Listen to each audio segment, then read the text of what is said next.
Book 7, The Book of Yoga, Canto 2, The Parable of the Search for the Soul, page 482, new stanza.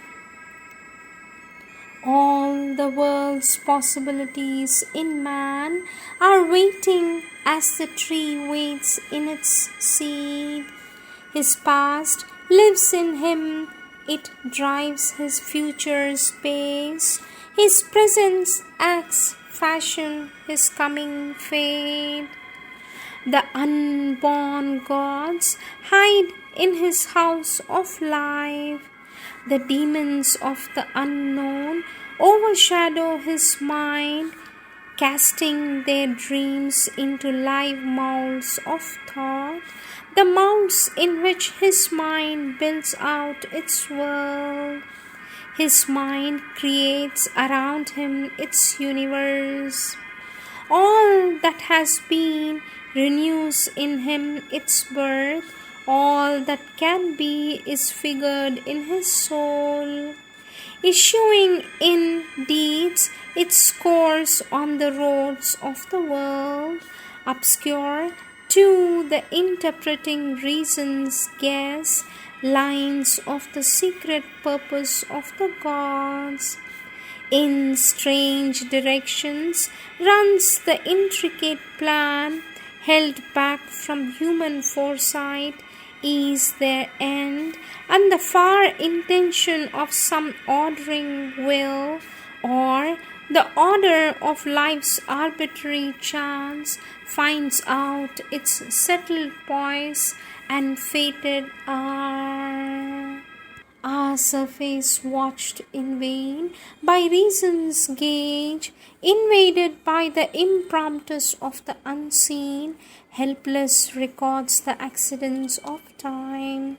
The involuntary turns and leaps of life, only a little of us foresees its steps, only a little has will and purposed pace. A vast subliminal is man's measureless path.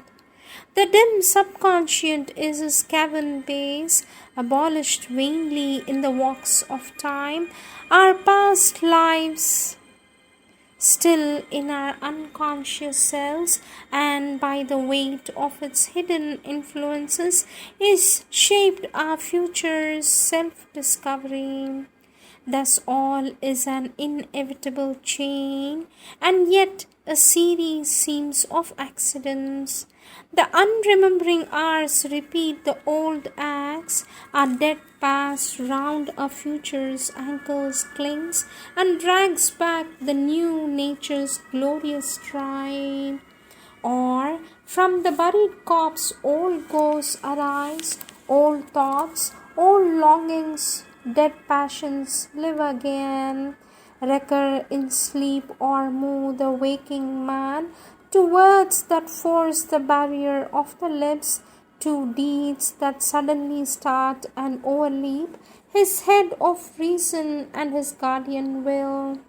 An old self lurks in the new self we are, hardly we escape from what we once had been.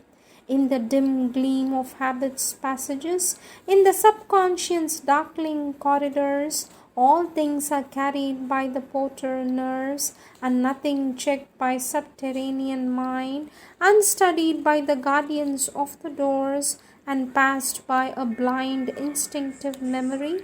The old gang dismissed, old cancelled passports served. Nothing is only dead that once had lived. In dim tunnels of the world's being and in ours, the old rejected nature still survives. The corpses of its slain thoughts raise their heads and visit mind's nocturnal walks in sleep.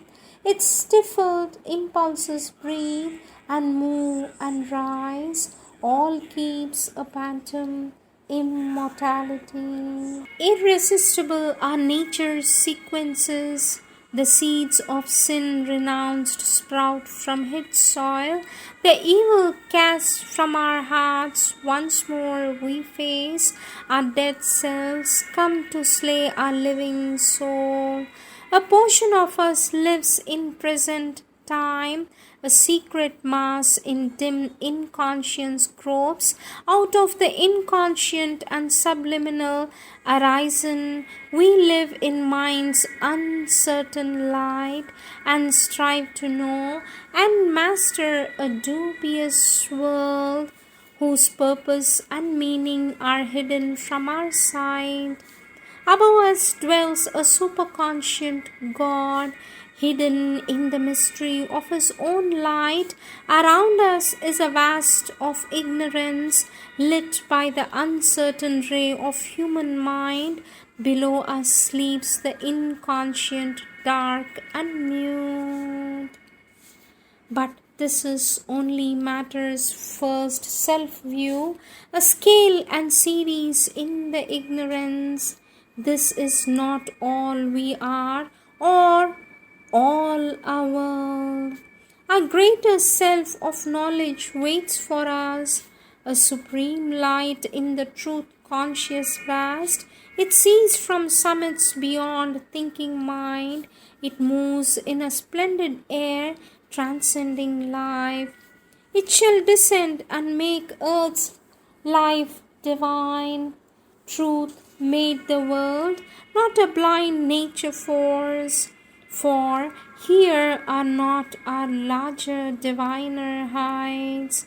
Our summits in the superconscious blaze are glorious with the very face of God. There is our aspect of eternity. There is the figure of the God we are. His young, unaging look on deathless things, His joy in our escape from death and time, His immortality and light and bliss.